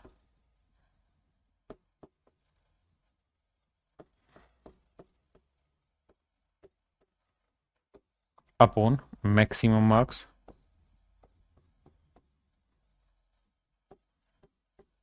इंटू 100। यही तो होगा मेरे प्यारे बच्चों पासिंग परसेंटेज का सूत्र, कि भाई पासिंग मार्क्स लिख दो बटे में मैक्सिमम मार्क्स लिख दो इंटू 100 लिख दो। तो मेरे प्यारे बच्चों पासिंग मार्क्स कितने हैं, 585। मैक्सिमम मार्क्स कितने हैं सर, 1500 गुणा में 100। 2 जीरो से 2 जीरो, 15 से काटा, 15×3 = 45, और फिर बचा कितना भाई 15 नीम में 135, तो 39% नंबर लाने वाला बच्चा पास हो जाएगा। यानी जब बच्चे के 39% नंबर आएंगे तो मेरे प्यारे बच्चों वो बच्चा पास माना जाएगा। ये कहानी है पासिंग मार्क्स की, पासिंग परसेंटेज की। अब मेरे दोस्तों इस सवाल में कोई दिक्कत है तो बताओ। हमने मैक्सिमम मार्क्स माना x, पासिंग मार्क्स निकाल लिए, दोनों केस में इक्वल करके x की वैल्यू निकाली, फिर पासिंग मार्क्स निकाले, फिर पासिंग परसेंटेज निकाले। अगर हम इसी तरीके से पेपर में सवाल करेंगे फिर तो हो लिया हमसे, है ना। अब ध्यान से समझिए करना कैसे है। अब बेसिक लैंग्वेज समझो और उसी पे सारा खेल खेलना है। सवाल ये कह रहा है कि कोई विद्यार्थी 25% नंबर लाता है, 25% नंबर लाता है, तो वो 210 नंबर से फेल हो जाता है। अगर 55% नंबर लाए तो 240 से पास हो जाएगा। ध्यान देना, कह रहा है जी 25% नंबर आए तो 210 से फेल, 55% नंबर आए तो 240 से पास हो जाता है। तो बताओ भाई पासिंग परसेंटेज क्या होगा। तो मेरे प्यारे बच्चों मैक्सिमम मार्क्स का 25% प्लस 210 करेंगे तो पास होगा, मैक्सिमम मार्क्स का 55% माइनस 240 करेंगे तो पास होगा। मतलब सर मतलब यह है कि पासिंग परसेंटेज इनके कहीं बीच का होगा, पासिंग परसेंटेज इनके कहीं बीच का होगा, पासिंग परसेंटेज इनके कहीं बीच में होगा। ये पासिंग परसेंटेज से कम नंबर है और ये पासिंग परसेंटेज से ज्यादा नंबर है, हाँ है ना। अब ये कितना कम है, ये यहां होगा पासिंग मार्क्स, तो ये पासिंग मार्क्स से बेसिकली 210 नंबर का गैप है, 210 नंबर पीछे, और ये पासिंग मार्क्स से 240 नंबर ज्यादा है। भाई अगर ध्यान दो, पासिंग परसेंटेज यहां अगर है तो पासिंग परसेंटेज से पीछे और ये पासिंग परसेंटेज से आगे है, हाँ है ना। ऐसे ही अगर पासिंग मार्क्स यहां है मेरे दोस्तों तो ये पासिंग मार्क्स से पीछे है 210 नंबर और ये पासिंग मार्क्स से 240 नंबर ज्यादा है। हम यहां मेथड यूज कर रहे हैं कंपैरिजन का, तो हम कह रहे हैं कि यार पासिंग मार्क्स से ये कितना और ये कितना, यानी ये गैप कितना है वो निकाल लो। तो 25 और 55 का जो गैप है वो कितना है, 30%। ठीक है जी। और यहां का गैप निकाल लो कि भैया यहां से ये इससे 210 कम यानी यहां है और ये 240 ज्यादा यानी यहां है, तो यहां से यहां तक का गैप कितना है, 210 जमा 240 450। मतलब मोटी बात यह है कि 30% नंबर 450 को रिप्रेजेंट कर रहा है। मतलब पेपर में आपने एक काम करना और वो एक काम ये रहेगा आपका क्या कि भैया 25% और 55 का डिफरेंस निकालो, 55 में से माइनस करेंगे 25 तो ये डिफरेंस आएगा 30%, और यहां 240 में से माइनस करना माइनस 210, तो मेरे प्यारे बच्चों ये 240 माइनस माइनस प्लस 210 जोड़ोगे तो ये हो जाएगा 450, तो ये वैल्यू हो जाएगी 450 मेरे भाई। हाँ जी, तो 30% जो है वो 450 नंबर को रिप्रेजेंट कर रहे हैं, तो 1% की वैल्यू क्या होगी, तो 450/30, 450/30, जीरो से जीरो 3 से काटेंगे 15, तो 1% की वैल्यू मेरे भाई 15 होगी। यानी हम ये कह सकते हैं कि 15 नंबर से सर 1% बनता है, 15 नंबर से 1% बनता है। तो मैक्सिमम मार्क्स कितने होते हैं भाई, मैक्सिमम मार्क्स कितने होते हैं, तो सर मैक्सिमम मार्क्स जो होते हैं वो 100% होते हैं। और 1% कितने नंबर से मिलके बना, 1% की वैल्यू 15 नंबर है, तो 100% कितना हो जाएगा, 1500, यानी 1500 अंक जो है वो मेरे अधिकतम है। मेरे बच्चों अब एक बात बताइए, 15 नंबर से 1% बनता है तो 210 नंबर से 15 एकम 15, बचा कितना मेरे भाई 6, 15 चौकू 60। यानी मैं ये कह सकता हूं कि भाई 15 नंबर से अगर 1% बना तो 210 नंबर से कितना बनेगा, 14%। तो यार एक बच्चे के 25% नंबर आए, एक बच्चे के 25% आए, बस 14% की कमी रह गई थी वरना वो पास हो जाता। तो 25 में 14 की कमी, तो 25 जमा 14 कर दोगे तो मेरे भाई आएगा 39, यानी 39% नंबर लाने वाला बच्चा पास हो गया। मेरे प्यारे बच्चों 39% नंबर लाने वाला बच्चा क्या हो गया, पास। अब यहां आ जाइए कि भाई 15 नंबर लाने वाला बच्चा है, 15 नंबर से 1% होता है, तो अगर 15 नंबर से 1% होता है तो 15 एकम 15, कितना बचा 9, 15 छिके 90। तो यानी हम ये कह सकते हैं कि एक बच्चे के 55% नंबर आए, लेकिन 16% ज्यादा नंबर आ गए। 55% आए लेकिन 16% ज्यादा है, तो भैया 55 में से 16 घटा दो, क्योंकि 16 ज्यादा है, तो भी आएगा 39%। यानी पासिंग परसेंटेज मेरे बच्चे 39 है। अब सवालों पे इस्तेमाल करते हैं।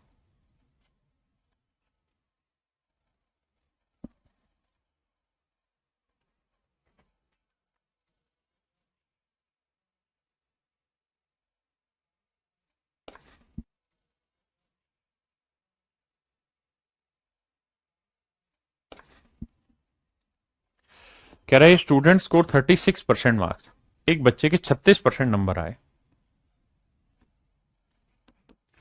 और वो 32 नंबर से फेल हो गया। लेकिन अगर उसके 48% नंबर आए होते तो 64 नंबर से पास हो जाता। 48% नंबर आते तो 64 नंबर से पास हो जाता। पासिंग परसेंटेज बताइए मेरे बच्चों। 48 में से 36 घटाओगे 12, और यहां 64 में से माइनस करेंगे -32, तो माइनस माइनस प्लस हो जाएगा, 64 32 96। इसका मतलब ये हुआ कि 12% जो है वो 96 को रिप्रेजेंट कर रहा है। तो 1% की वैल्यू 12×7 = 84, 12×8 = 96, 12 से भाग देंगे तो 1% की वैल्यू 8, यानी 8 नंबर से 1% बनता है। तो अगर आपसे पूछे मैक्सिमम मार्क्स बताओ तो 100% होता है। तो भैया 1% से 8 नंबर, तो 100% से कितने हुए? 800 नंबर,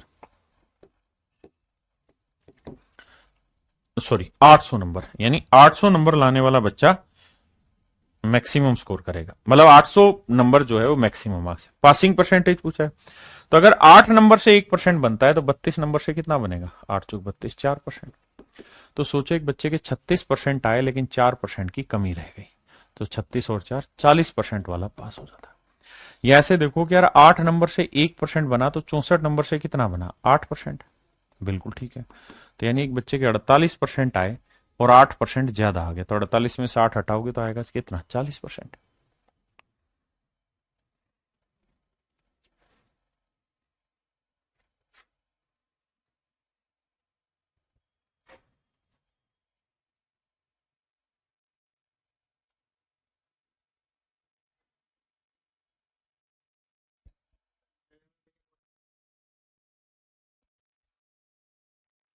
मेरे बच्चों सवाल में कह रहा है when a student score 40% marks, जब एक बच्चे के 40% नंबर आते हैं तो 50 नंबर से फेल हो जाता है। लेकिन जब उसके 50% नंबर आ जाते हैं तो कहता है भैया फिर वो 40 नंबर से पास हो जाता है। कह रहा भैया पासिंग परसेंटेज बताओ। तो मेरे बच्चे 50 में 40 गया 10, और यहां 40 में से माइनस करेंगे -50 तो आएगा 90।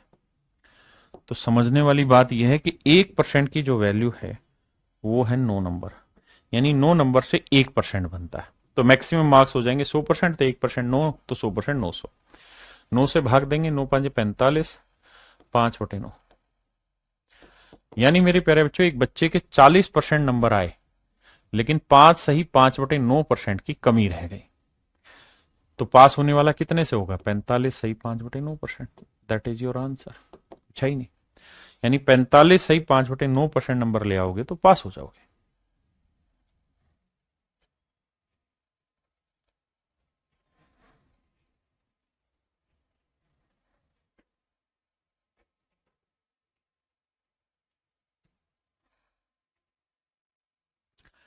कहता है when a student score 30% marks then he is fail by 5 marks, जब एक बच्चे के 30% नंबर आते हैं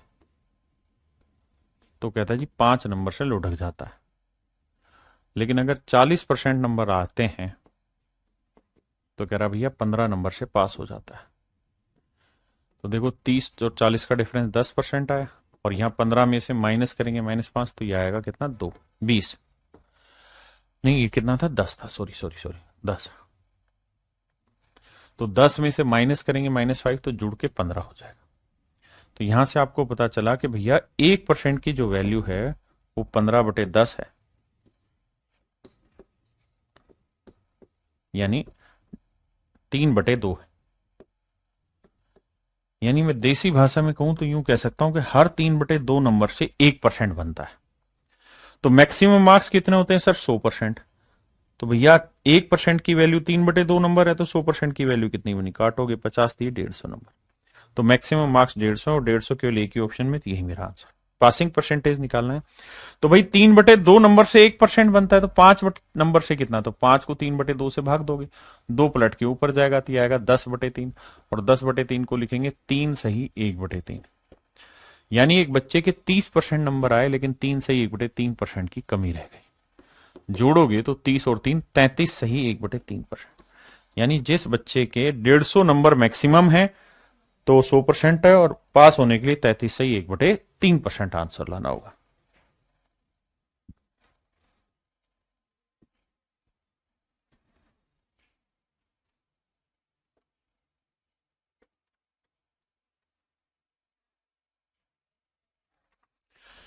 मेरे बच्चों सवाल में कह रहा है कि गीता ने 30% अंक लिए।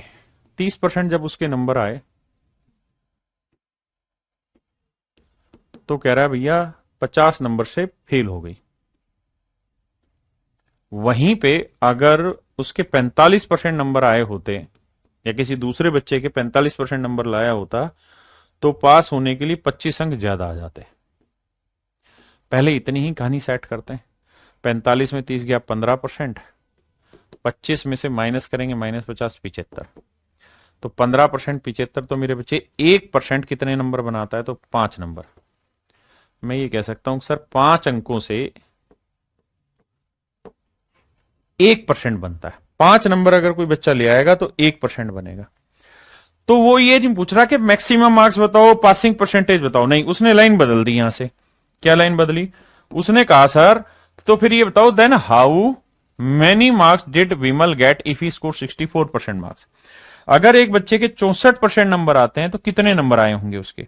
तो बेटा ये बताओ 1% की वैल्यू आपको पता कितने नंबर है, 5, तो 64% की वैल्यू क्या होगी। तो सर 1% से जब 5 नंबर बन रहा है तो 64% से 5 चौक 20, 5 30 और 2 32, 320 नंबर है। तो मेरे बच्चे मेरा आंसर है 320। मेरे नन्हे मुन्ने प्यारे बच्चों 320 मेरा सही आंसर। हाँ जी।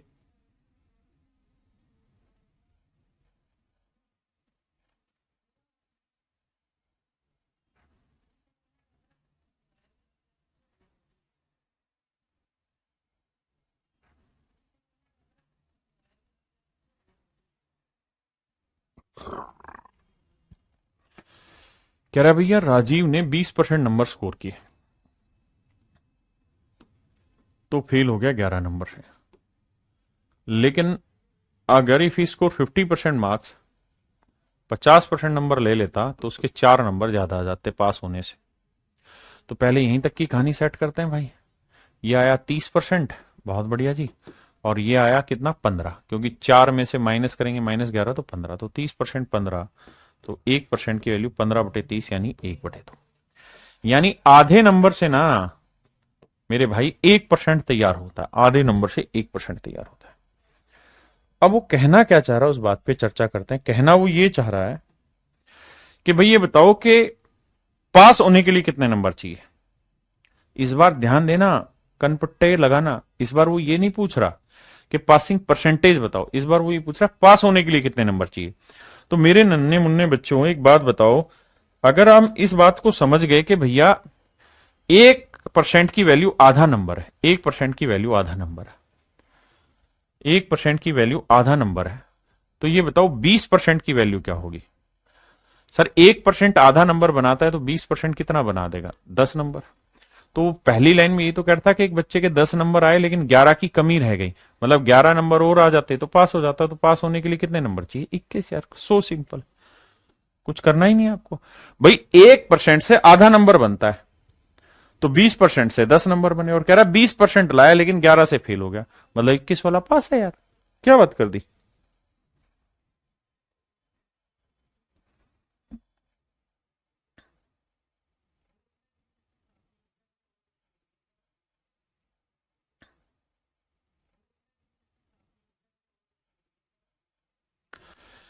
सवाल में कह रहा है भाई 31% नंबर एक बच्चा लाता है तो 16 अंकों से फेल हो जाता है, बहुत बढ़िया। लेकिन अगर 40% नंबर लाया तो भैया 56 नंबर ज्यादा आ गए, 56 नंबर फालतू आ गए। तो कुछ नहीं सर, 40 में से 31 घटाएंगे तो सर कितना आएगा, 9%। और 56 में से 16 घटाओगे तो 6 6 12, 5 1 6 1 7 72। तो 9% 72, तो 1% की वैल्यू 9 8 72 8। यानी मेरे दोस्तों 8 नंबर से 1% बनता है, ध्यान देना। अगर 8 नंबर से 1% बनता है तो 16 नंबर से क्या बनेगा, 2%। अगर पासिंग परसेंटेज पूछे, लेकिन सर आप क्यों मेहनत कर रहे हो, पासिंग परसेंटेज पूछ ही नहीं रहा, तो क्या पूछ रहा है सर, वो तो जानना ही कुछ और चाह रहा है। वो ये कह रहा है बताओ पास होने के लिए कितने नंबर चाहिए। तो बेटा ये बता कि 1% की वैल्यू 8 है। बिल्कुल ठीक है सर। अगर सर 1% की वैल्यू 8 है तो एक बात बताओ, 40% की वैल्यू क्या होगी, 40% की वैल्यू क्या होगी सर, निकाल देंगे। 1% 8 नंबर, तो 40% 320 नंबर। यानी सर एक बच्चे के 320 नंबर आए, लेकिन 56 नंबर फालतू ला रखा, वो घटा दो। तो 10 में से 6 गया 6, ना ना ना ना, 10 में 6 गया 4, 11 में 5 गया 6। सर ये आया 264। 264 अगर कोई बच्चा ले आएगा तो पास हो जाएगा। तो ऑप्शन बी मेरा सही आंसर, ऑप्शन बी मेरे बच्चों करेक्ट है। आइए मेरे दोस्तों टाइप ई की बात कर रहे हैं। टाइप ई की क्या कहानी है, ध्यान से देखिए। टाइप ई में एक खास चीज होगी, और वो ये, एक शब्द आपने सुना होगा कंपैरिजन। एक शब्द आपने मेरे प्यारे बच्चों सुना होगा कंपैरिजन। कंपैरिजन को हिंदी में कहते हैं तुलना। क्या कहते हैं, तुलना। एक कंपेयर शब्द से बना हुआ है, कंपेयर को बोलते हैं तुलना करना। मेरे दोस्तों कंपैरिजन आप 3 चीजों के थ्रू बेसिकली करते हैं। सबसे पहला है परसेंटेज, प्रतिशत के थ्रू। दूसरा आप कंपैरिजन करते हैं रेशियो के थ्रू। और तीसरा आप कंपैरिजन करते हैं फ्रैक्शन के थ्रू। अगर और ध्यान से देखें तो तीनों का मतलब एक ही है, प्रतिशत, अनुपात और भिन्न। एक शब्द यहां बड़े ध्यान से देखिएगा, और ये टाइप जो है ये अपने आप में बहुत खतरनाक है, इसलिए ध्यान से इस बात को सुनिएगा। कंपेयर, कंपैरिजन करते वक्त हमें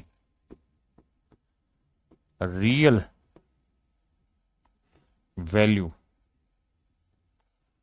लेने की जरूरत नहीं, लेने की जरूरत नहीं, जरूरत नहीं। मेरे दोस्तों मैं ये कह रहा हूं कि जब भी आप कंपैरिजन कर रहे हैं तो वहां हमें रियल वैल्यू लेने की जरूरत नहीं। अब आप कहेंगे ये क्या राम कहानी लिखवाई, इस बात का अर्थ तो समझाओ। तो आ जाओ मेरे दोस्तों। मेरे दोस्तों अगर मैं आपको ये कहूं कि भाई मेरी उम्र और आपकी उम्र में तुलना करके बताओ, मेरी एज और आपकी एज में कंपैरिजन करके बताओ, तो आप कहेंगे कि सर ना तो मुझे आपकी उम्र बताने की जरूरत है, ना मुझे अपनी उम्र बताने की जरूरत है, मैं वैसे ही कह दूंगा कि आप 2 साल के हो तो सर हम 3 साल के हैं। यानी मेरे प्यारे बच्चों मेरी और आपकी उम्र का यहां पे कंपैरिजन हो गया, तुलना होगी। जबकि सच बात यह कि ना तो मैंने रियल एज अपनी बताई, ना रियल एज आपकी बताई, और सिर्फ इस बात के आधार पर मैंने दुनिया को बता दिया कि मैं छोटा हूं और तुम बड़े हो। ठीक है भाई। अगर मेरे बच्चे मैं आपको ये कहूं कि यार मैं तुमसे 50% तेज भाग सकता हूं, मैं तुमसे 50% तेज भाग सकता हूं, 50% तेज भागता हूं, तेज भागता हूं, तो इसका मतलब ये हुआ कि अगर आप जितनी देर में 100 मीटर भागेंगे उतनी देर में मैं 150 मीटर भाग जाऊंगा, क्योंकि मैं तो मैं हूं। हाँ है ना।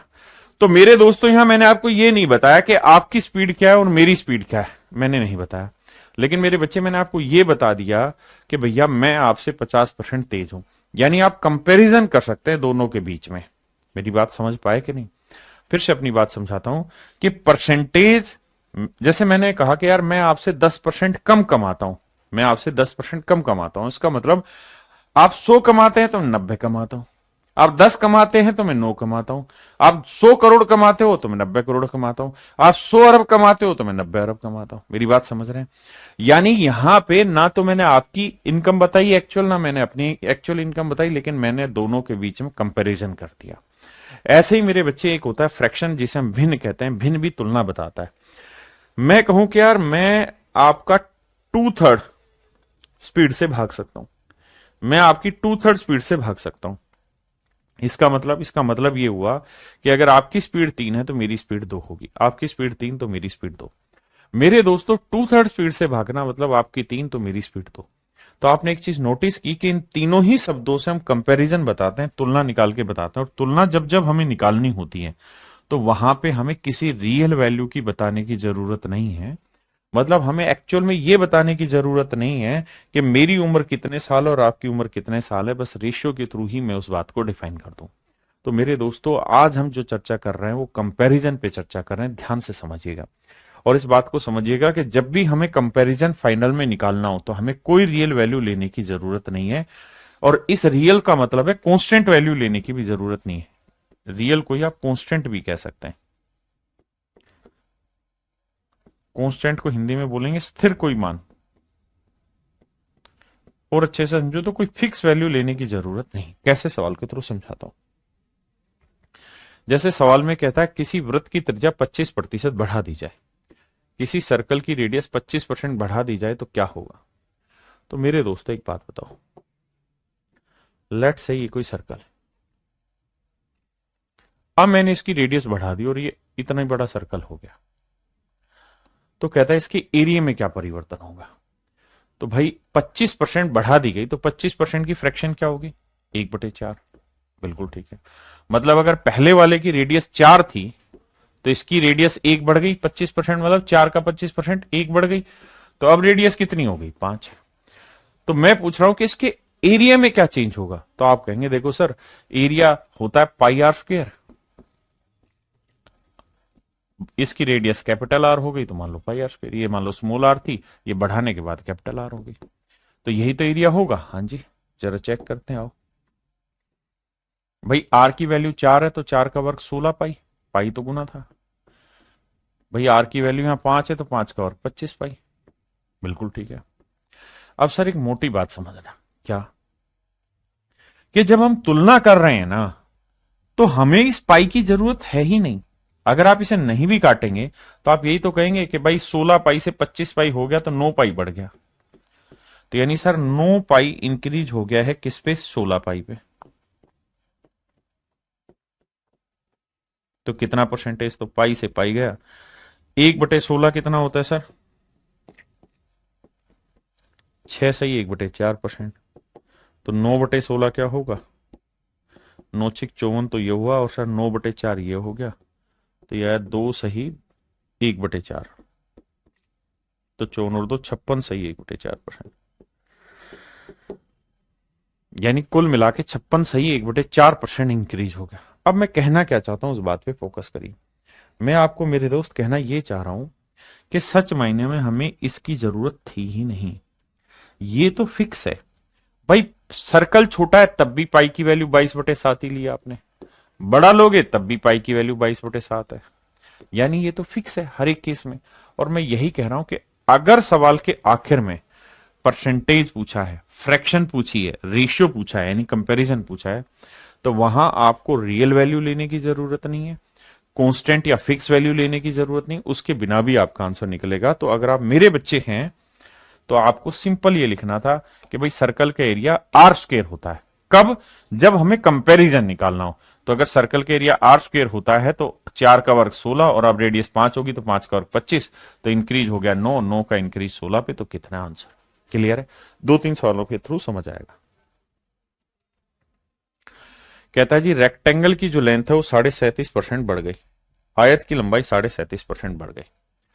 तो मेरे बच्चों ये बताओ, लेंथ 37.5% बढ़ी तो 37.5% की फ्रैक्शन क्या होगी। आप कहेंगे सर 3/8। देखिए आप बहुत बड़े ढक्कन है अगर आप पढ़ के नहीं आएंगे तो फ्रैक्शन को। मतलब अगर लेंथ पहले 8 थी तो अब 37.5% यानी 3 बढ़ गई। पहले पहले और अब, पहले 8 थी तो अब हो गई 3। अगर ब्रेड्थ की बात करें तो ब्रेड्थ के बारे में कह रहा है 20% घट गई। तो 20% की फ्रैक्शन 1/5। यानी 5 का 20% एक घट गई। तो ब्रेड पहले 5 यूनिट थी, तो अब एक घट के कितनी हो गई? 4। तो कह रहा है जी एरिया बताओ। तो एरिया होता है लेंथ इंटू ब्रेड्थ। तो भैया लेंथ को ब्रेड से गुना करोगे 8 × 5 = 40, और यहां 3 को 4 से गुना करोगे 12। इसका मतलब मेरे दोस्तों यही है ना भाई? सॉरी, ये माफ करना, माफ करना, माफ करना, बिल्कुल बिल्कुल ठीक ठीक ठीक। ये 3 बढ़ी थी मेरे बच्चे, उसने कहा था कि लंबाई 37.5% बढ़ा दी जाए। मतलब 8 में 3 बढ़ा दोगे तो 11 हो जाएगी। मैं माफी चाहता हूं, आई एम सॉरी। और 20% मेरे प्यारे बच्चों घटाने की बात कर रहा है। तो हमने 5 का 20% एक घटा दिया। तो पहले एरिया था 40, अब एरिया हो गया 11 × 4 = 44। तो भैया एरिया में क्या चेंज हुआ? तो सर 4 बढ़ गया एरिया। कितने पे सर? 40 पे। तो 100 पे कितना? काटपीट यहीं करने की कोशिश करो। 4 × 4 = 4, 4 × 40, 1/10, 1/10 होता है 10%। ये मेरा आंसर हो।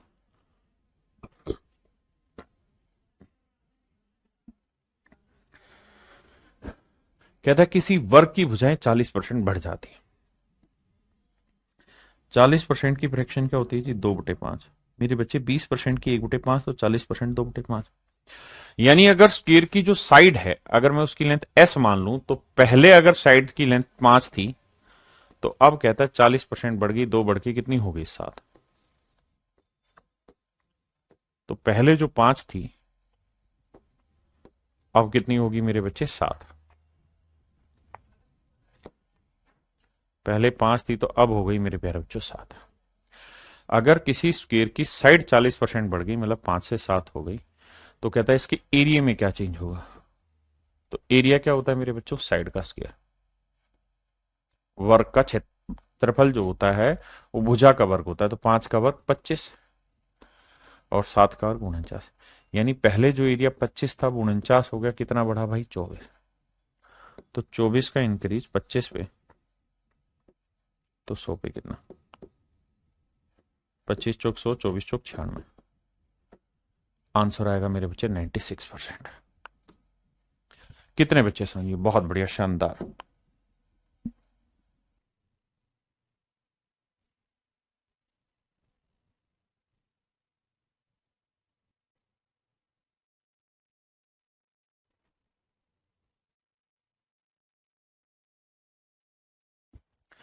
किसी लंबवर्तीय बेलन की आधार त्रिज्या 40% बढ़ा दी जाए और इसकी ऊंचाई 37.5% घटा दी जाए। देखो मेरे बच्चे, हमें ये समझना होगा कि बेस रेडियस 40% बढ़ा दें तो 40% की फ्रैक्शन क्या हो गई जी? 2/5।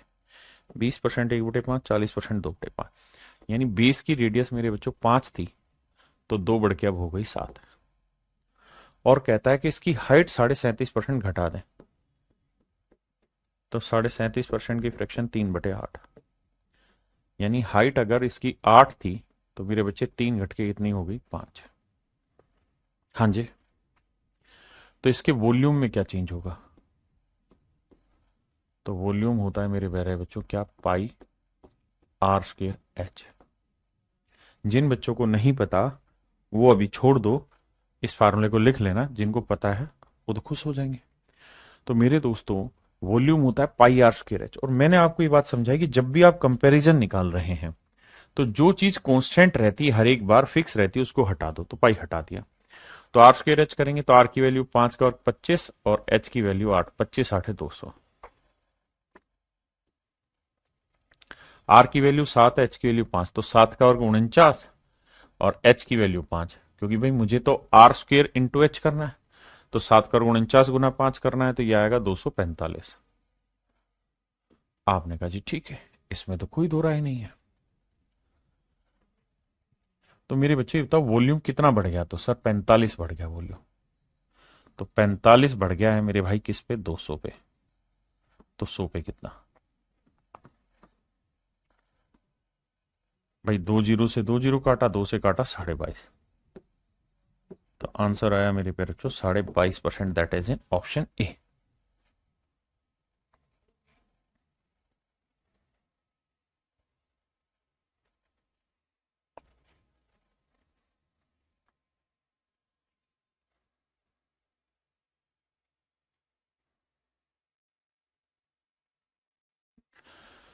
हजर जी रहे हैं आइए मेरे प्यारे बच्चों, सवाल करना शुरू करते हैं। पांचवा, ध्यान दीजिए। क्वेश्चन में कह रहा है the length breadth and height of a cuboid are decrease and increase by this percent. तो भैया 5% का फ्रैक्शन कितना हुआ रे? ए लल्ला 1/20। तो इसका मतलब क्यूबॉइड की जो लेंथ है मेरे प्यारे बच्चों, वो 20 से 19 हो गई। ब्रेड्थ भी कह रहा है 5% घट गई, तो 20 से 19 हो गई। लेकिन कह रहा है भैया जी उसकी जो हाइट है, लेंथ ब्रेड्थ तो डिक्रीज हुई, माइनस माइनस, और हाइट बढ़ी 20%। तो भैया 20% का फ्रैक्शन क्या हुआ? 1/5। यानी अगर हाइट मेरे प्यारे बच्चों 5 थी, तो अब एक बढ़ के कितनी हो गई? 6। कह रहा वॉल्यूम में बताइए क्या चेंज होगा। तो ये बात अगर आपको पता है तो बहुत अच्छा। वॉल्यूम होता है length into breadth into height, length into breadth into height. तो देखो यार, 20 गुना 20 करोगे 400, 400 गुना 5 करोगे 2000। तो लेंथ ब्रेड्थ हाइट आएगी 2000। हाँ जी, इन्हीं को मैं दूसरे तरीकों से भी एक्सप्लेन करूंगा, बट ऑन लेटर टाइम। अब आ जाइए यहां। 19 को 19 से गुना करेंगे 361, 361 को 6 से करेंगे 6 एकम 6, 6 छिंग 36, और 6 ती 18, और 3 21, 2166। हाँ जी, अब भैया कितना बढ़ गया है? तो 166 बढ़ गया है वॉल्यूम। कितने पे भैया? 2000 पे। तो 166 का इंक्रीज है 2000 पे, तो 100 पे कितना? नजर जा रहे हो। 83/10 आया, 2 से काटा तो, यानी आंसर आया 8.3%। 8.3% मेरे प्यारे बच्चों मेरा सही उत्तर। 8.3% मेरा सही उत्तर है। Sir why not class open in iPhone? Lalit Baghel भाई, आईफोन में भी क्लास ओपन होती, क्या बात कर दी?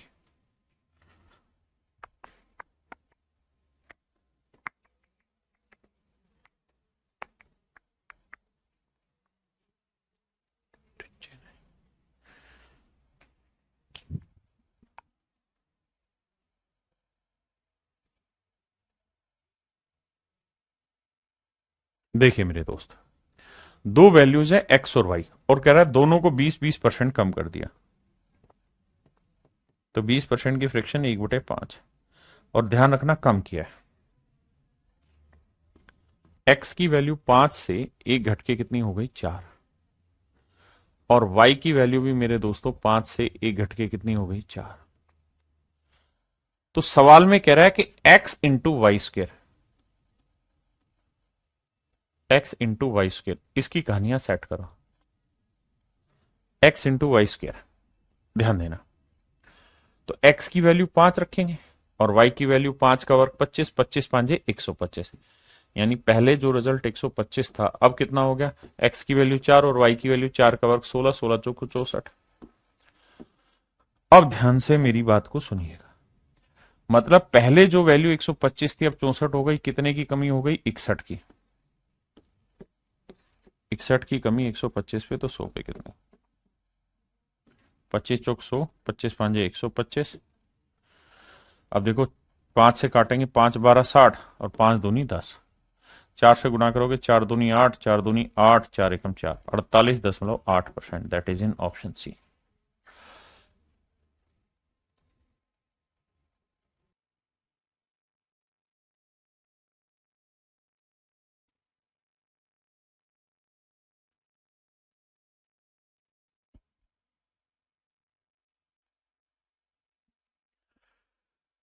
नजर आ रहा है धीरे ही धीरे।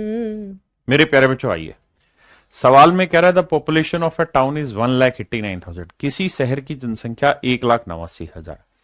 4/9 ऑफ देम आर मेल्स, उसमें से 4/9 भाग पुरुष है। ध्यान देना, 4/9 ऑफ देम, देम का मतलब टोटल पॉपुलेशन का 4/9 भाग पुरुष है। 4/9 लोग पुरुष है कुल जनसंख्या का, बाकी महिलाएं हैं। कहता 50% मेल आर मैरिड, 50% पुरुषों ने ब्याह कर रखा है, मतलब शादी हो रखी है। अब सवाल पे कुछ डिटेल्स इंफॉर्मेशन आपसे चाह रहा है, आइए बात करते हैं। मेरे बच्चों, सबसे पहला काम ये देखा करो कि हमसे पूछा क्या है। अगर हमसे परसेंटेज पूछा हुआ है, फ्रैक्शन पूछा हुआ है, रेशियो पूछा हुआ है, तो इसका मतलब कंपैरिजन पूछा हुआ है। और कंपैरिजन जब जब पूछा हो, there is no need of real, real value की जरूरत नहीं, फिक्स वैल्यू की जरूरत नहीं, कांस्टेंट वैल्यू की जरूरत नहीं, इन सारी चीजों की जरूरत ही नहीं होती आपको। So you can just simply ignore them. Okay, आओ जी। नजर आ रही है, देखिए मेरे दोस्त, कह रहा था population of A town is 1,89,000, किसी शहर की जनसंख्या 1,89,000, 4/9 ऑफ देम आर मेल, मतलब कुल जनसंख्या का 4/9 भाग पुरुष है। तो कुल जनसंख्या का 4/9 भाग मतलब अगर टोटल पॉपुलेशन 9 है, कुल जनसंख्या, टोटल पॉपुलेशन अगर ये 9 है मेरे प्यारे बच्चों, अगर कुल जनसंख्या 9 है, अगर मेरे प्यारे बच्चों कुल जनसंख्या 9 है, कुल जनसंख्या 9 है, मेरे दोस्तों ध्यान देना, अगर कुल जनसंख्या 9 है तो कह रहा है उसमें 4 भाग पुरुष है, 4 आर मेल। यानी अगर मेल की बात करें, पुरुषों की बात करें तो 4 पुरुष है, यानी 9 लोगों में से 4 पुरुष हैं, तो महिलाओं की संख्या तो ज्यादा है भैया। तो 9 में से 4 घटाया 5, क्या हो गई, फीमेल। अगर 9 लोग हैं तो उसमें से 4 मेल हैं, बाकी 5 फीमेल है। ठीक है जी। अब अगली लाइन में कह रहा है कि भैया इसमें कुछ शादीशुदा भी हैं, और शादीशुदा की बात कर रहा है कि भाई 50% लोग शादीशुदा है, 50% ऑफ द पॉपुलेशन, नहीं 50% मेल्स आर मैरिड, 50% पुरुष शादीशुदा है। तो मेरे दोस्तों 4 पुरुष हैं, 4 का 50% 2, 2 शादीशुदा है।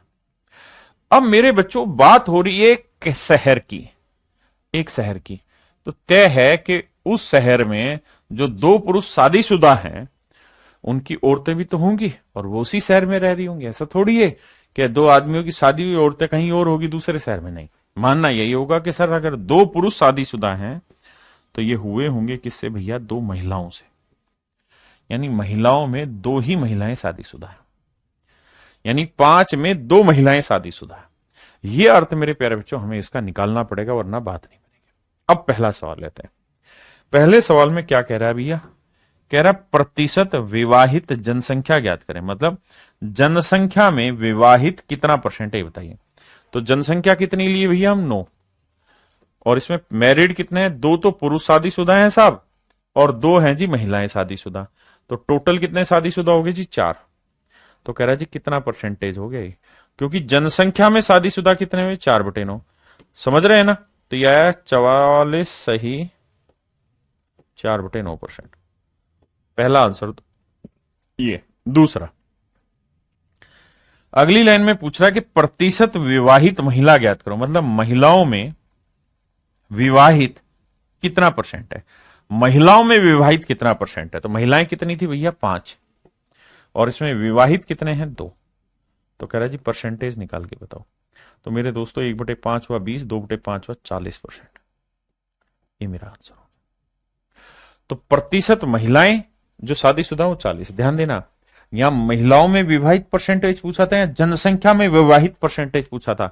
बहुत सारे ढक्कन इस बात को समझेंगे नहीं, तो ढक्कन खोलो दिमाग का और समझो। मेरे प्यारे बच्चों, आप सभी को नमस्कार।